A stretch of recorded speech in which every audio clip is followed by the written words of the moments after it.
নমস্কার বন্ধুরা, banking reasoning পাঠশালাতে তোমাদের স্বাগত জানাচ্ছি। আশা করি সকলের প্রস্তুতি ভালোই চলছে। আজকে নিয়ে এসেছি সিটিং অ্যারেঞ্জমেন্ট প্রি লেভেল। চলো শুরু করা যাক আজকের শেখার যাত্রা। কি বলেছে? 8 person sitting around square tables such as at the way. 4 of them are sitting at corner, okay, corner facing away from the center, and while 4 of them sitting at the middle of side and facing towards center. Corners away আর মিডলে যারা বসেছে তারা in.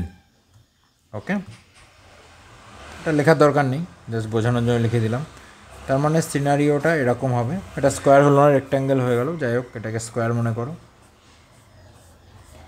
এরকম scenario হবে, away away away in. এখানে একটা জিনিস খেয়াল করো, in away in away in away in away. বোঝা গেল কেন বলছি? এটা বলছি জাস্ট এটা দেখে নাও পরপর পরপর, in away in away in away, পরপর একজন ইন একজন অ্যাওয়ে, এপাশ থেকেও ইন অ্যাওয়ে এরকম হচ্ছে। মানে পাশাপাশি দুজন সেম ডাইরেকশন ফেস করছে না। আমরা অ্যাকচুয়ালি এটা এইভাবে করবো না, আমরা অ্যাকচুয়ালি এটাকে লিনিয়ারভাবে করব। আমরা একটা লাইন নিয়ে নেব, ডাইরেক্ট সলভ করব, কোনো ইকুয়েশন আমরা লিখব না। 8 জন, 3 4 5 6 7 8, 8টা নিয়ে নিলাম। একটা এদিকে ফেস করব, এটাকে আমরা স্কোয়ারই মনে করব আমরা এই জায়গাটা থেকে কেটে নিয়েছি, বা এই জায়গা থেকে কেটে নিয়ে সোজা করে দিয়েছি। এরপরে এ আছে, এর আগে এ আছে, এই হিসেবে করব। একজনের ডাইরেকশান যখনই আমরা এই কারণে এই জায়গাটা দেখে নিলাম, একজন ইন একজন অ্যাওয়ে, একজনের ডাইরেকশান যেই আমরা ফিক্স করতে পারবো পরপর এ যদি উপরের দিকে তাকায় পরেরটার নিচে, তারপরটা উপরে, এরমভাবে আমরা ফিক্স করে দেবো। চলো, ইউ সিট সেকেন্ড টু, শুরু করা যাক। U sit second to right of V, U sit second to right of V, right of V direction fix, সব কটা মেরে দেবো, সব মেরে দিলাম। কোনটা কর্নার অ্যাওয়ে, এখানে কোথাও নিশ্চয়ই বলে দেবে এ ভেতরে ফেস করছে বা বাইরে ফেস করছে, তখন আমরা ডিসাইড করব কোনটা কর্নার, কোন 4টে কর্নার হবে, মানে 4টে কর্নার আর 4টে মিড, তখন ঠিক করব। Only 3 person sit between U and Y. যখনই 8 জন থাকবে, যখনই 3 জন বলবে 3 জন মিডিলে বসে, তার মানে সবসময় ধরে নিতে হবে তারা অপোজিট ফেস করছে। এখানে যদি কেউ বসে, যদি বলে 3 জন 1 2 3 1 2 3 অপোজিট, এখানে যদি কেউ বসে 1 2 3 অপোজিট, এখানেও যদি যে কোনো দিক থেকে 8 জন থাকা মানেই হচ্ছে 3 জন যখন বলবে তখন অপোজিট। মানে only 3 person sit between U আর Y.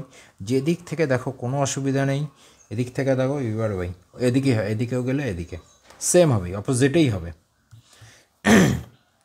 Only 1 person sit between Y and X, either from left or right. আচ্ছা, ওয়াই আর এক্সের মধ্যে একজন বসছে, এখানে কি বসতে পারবেন না, তার মানে এখানেই বসাতে হবে। S sit second to left of Z. আচ্ছা, Z sit adjacent to neither X আর ওয়াই। জেড এক্সের সাথেও বসছে না, ওয়াইয়ের সাথেও বসছে না, তার মানে জেডের আমার বসানোর জায়গা কোথায় রইলো? এখানেই রইলো। কি বলেছে? S is second to left of Z, left of Z S বসিয়ে দিলাম। S sit opposite to T, opposite মানে একই ব্যাপার, 3 জন থাকবে যেদিক থেকেই আসো। W does not sit at corner of the table, তখন আমার এখানে ডব্লু বসাতে হচ্ছে। কি বলেছে? ডব্লু কর্নারে বসছে না, ডব্লু মিডিলে, তার মানে কর্নারে এটা একটা ছেড়ে ছেড়ে এগুলো হচ্ছে কর্নার। তো আমরা এরকমভাবে বসিয়ে নেব। এখানে আমরা এক্সকে বসিয়ে দিই কর্নারে, এক্সের পরে S, U, Z, V, T, Y, W, এইভাবেই হবে। চলো চেক করে নেওয়া যাক আনসার।